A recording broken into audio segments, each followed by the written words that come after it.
Hello students, कैसे हो सभी। लास्ट वीडियो में हमने चैप्टर नंबर 2 को डिस्कस किया था बोर्ड एग्जाम के रिगार्डिंग जो हमारे शॉर्ट आंसर टाइप क्वेश्चन है।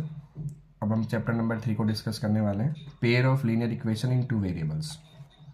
इसके बारे में आप डीपली आपने पढ़ी रखा है, बट कुछ इंट्रोडक्शंस वगैरह में चीज़ें रह जाती है, तो उसके बारे में डिस्कस करते हैं।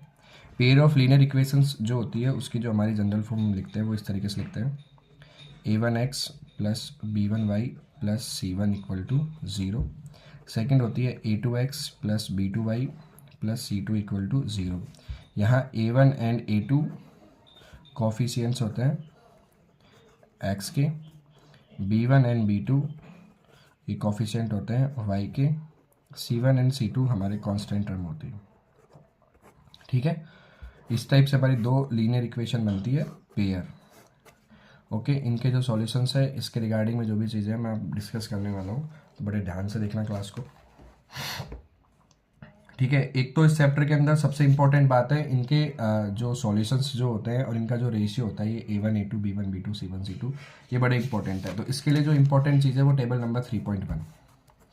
ठीक है, इंपॉर्टेंट है। यहाँ से एक क्वेश्चन आपको मिलेगा ही मिलेगा एग्जाम के अंदर, 1 नंबर का क्वेश्चन आता है बिल्कुल फिक्स। यहाँ से क्या आता है, या तो डायरेक्ट कंडीशंस पूछ लेता है, ठीक है, या फिर आपको इक्वेशन देके बोल देता है कि भाई क्या है, या फिर कोई वैल्यू आपको मिस कर देता है, फिर आपको कंडीशन देके पूछता है इसकी वैल्यू क्या होगी। तो यहाँ ये जो टेबल नंबर 3.1 है इस चैप्टर के लिए बहुत ज़्यादा इंपॉर्टेंट है। देखो क्या है, आपको पहले डायरेक्ट बताता हूँ। कंपेयर द रेशियो वाला क्वेश्चन आता है जिसके अंदर आपको a1 a2 b1 b2 और c1 c2 दोनों इक्वेशंस में आपको जो कोफिशिएंट्स जो होते हैं उनके रेशियो को कंपेयर करना होता है। अगर कंडीशन ये होती है a1 a2 not equal to b1 upon b2, तो जो लाइन्स होती है दोनों, जो लीनियर इक्वेशन की जो ग्राफिकल रिप्रेजेंटेशन होता है उसमें जो लाइन होती है वो तो इंटरसेक्टिंग होती है, और इसका जो सॉल्यूशन होता है वो एग्जैक्टली वन सॉल्यूशन होता है, एक ही सॉल्यूशन आएगा। दोनों लाइन जो होती है वो इस तरीके से एक नंबर पर किसी एक पॉइंट पर इंटरसेक्ट करती है इस तरीके से। तो जिस जगह इंटरसेक्ट कर रही होती है वहाँ पे एक्स और वाई की जो वैल्यू होती है वही इन दोनों इसके लिए सॉल्यूशंस होता है। सॉल्यूशन होते क्या है, सॉल्यूशन होते हैं वेरिएबल्स की वैल्यू, जिस पर आप वेरिएबल की वैल्यू रखो और इक्वेशन का जो आंसर आया वो इक्वल में 0 आ जाए। सेकंड एग्जांपल दे रखे हैं। सेकंड है, अगर स्टार्टिंग के दोनों इक्वल आ जाए और लास्ट वाला भी इक्वल आ जाए, a1 a2 equal b1 b2 equal c1 c2, तो जो लाइन होती है वो कोइंसाइड होती है और जो सॉल्यूशन होते हैं वो इनफाइनाइट मेन्यू सॉल्यूशन होते हैं। जो कोइंसाइड लाइन है उसका एग्जांपल शायद बुक में भी नहीं रखा, तो ग्राफिकल सॉल्यूशन हमारे वैसे है भी नहीं।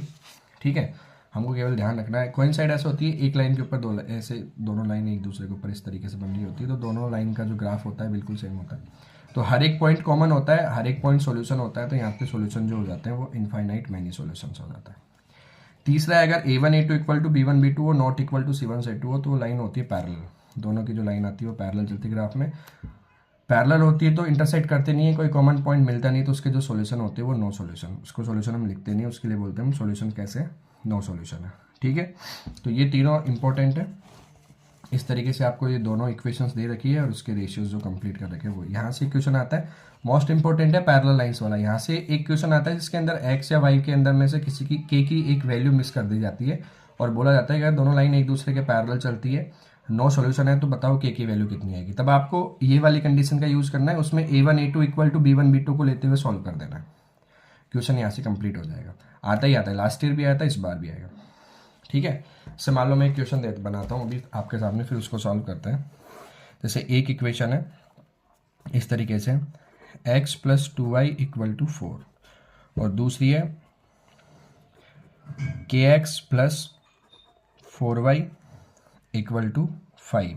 ये दो इक्वेशन है, बोल दिया गया यहाँ पे इक्वेशन हैव नो सॉल्यूशन या फिर इक्वेशन पैरेलल है, दोनों में से कुछ भी मिल जाए, पैरेलल लाइंस मिल जाए इक्वेशन के अंदर या फिर नो सॉल्यूशन, तो आपको और बताना है कि के की वैल्यू क्या आएगी। तब इस कंडीशन में आपको करना क्या है, जो पैरेलल लाइन की कंडीशन है उसी को ही फॉलो करना है। पैरेलल लाइन की कंडीशन होती है a1 a2 equal b1 b2 not equal to c1 c2।